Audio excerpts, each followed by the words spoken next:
hot. Why is everything hot? I have this certain urge to eat lots of candy and not share with children. This can only mean one thing. It's Halloween! Wait, this isn't my hat. There we go. And for that special occasion, we're gonna be talking about Ghostbusters on NES.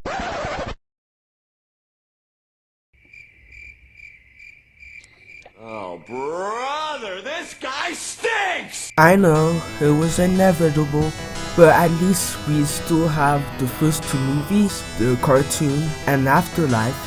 Those are really good. We do not talk about 2016 at all. So you start the game in the strange interpretation of New York as the map, and you control the Ghostbuster logo. Now that's the highest form of laziness I've ever seen, and I admire that. But oh no! There are ghosts! Logically you go to them, right? Wrong! You have to go to the shop and buy your own damn equipment. How the hell did they lose their own equipment? And then after you've done that, a building will flash red.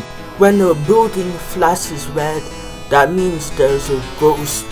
But you can't go anywhere in this game without driving for some reason. So you press up and A, and suddenly you're now driving the ectomobile.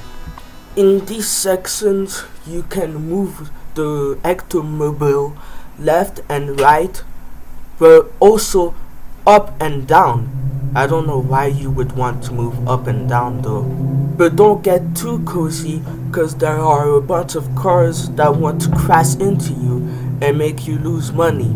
Either that or they're drunk. And oh boy, there are a lot of them. And losing money is not good. Each time you get hit while you're driving, you lose 400. Which might not sound bad until you realize that you need money to essentially progress in the game. So every penny counts. Sometimes a ghost can even appear on the road. The ghost won't bother you too much if you bought the ghost vacuum. But then now you've got yourself another problem. Gas. You see that meter on the bottom of the screen? Yeah, that one. That's your gas meter.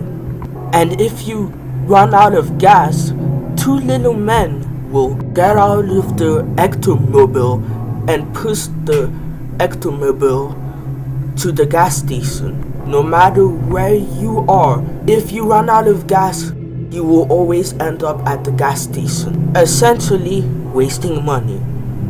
And you don't want to do that. So while you're driving, you will find these easily missable gas barrels that are essential to surviving on the highway.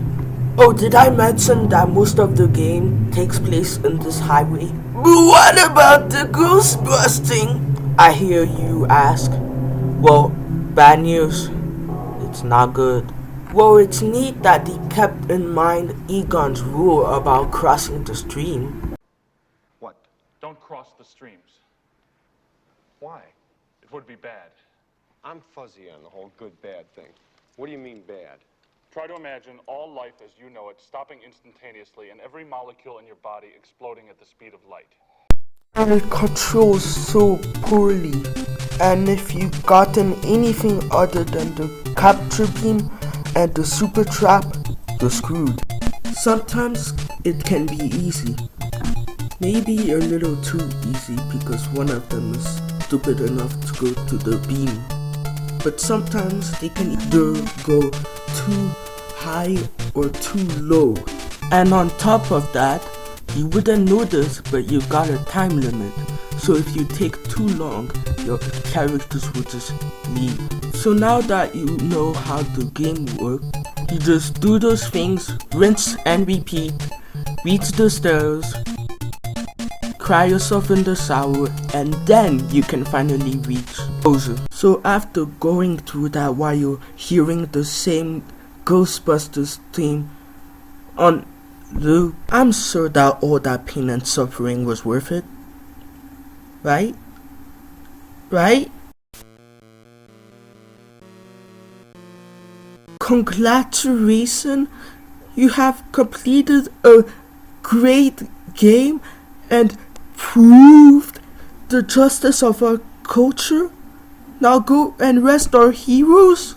That doesn't even make any sense! Since I don't feel like playing.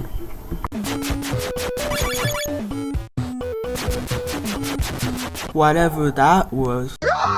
Next up, the Ghostbuster game that was only released in Europe and Japan and was made by the same team who made Kirby 2 years later.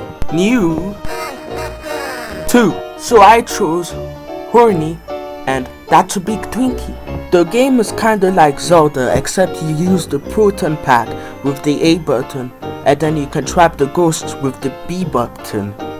You're also 2 instead of 1. I've had several instances where the second character goes the wrong way, where the ghost clearly isn't, which leads to me having to let go, reposition myself to have the second character behind you, and press the A button in time before the ghost kills me. But essentially, each level has you capture ghosts in a certain order while you're exploring more and more of the level, and eventually defeating the boss to complete the level. Rinse and repeat 5 times, and you finally get to beat up Vigo. Even though both this and Ghostbuster have pretty much the same length, I think this one is better. While Ghostbuster was poorly designed, frustrating clunkfest of repetition, New Ghostbusters 2 is like an actual game, complete with better graphics, smoother controls, and an even better rendition of the Ghostbuster theme. Ghostbuster had an okay rendition, but it played during the whole game, and because of that it became annoying. Not only does Ghostbuster 2 have an even better rendition, but it has other music too. Well, if you're worried about not having a good Ghostbuster game, well, you're in luck. There's the one on Sega Genesis.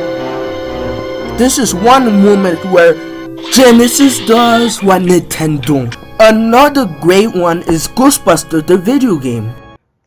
Phew, that was a lot, but thankfully we managed to go through the bad and the good. Thanks for watching, guys, but for now I need to get back to that Evil Dead precursor that's on YouTube. It's really interesting. Most of the time I can't really see anything, but there are those moments where you can tell what's going on.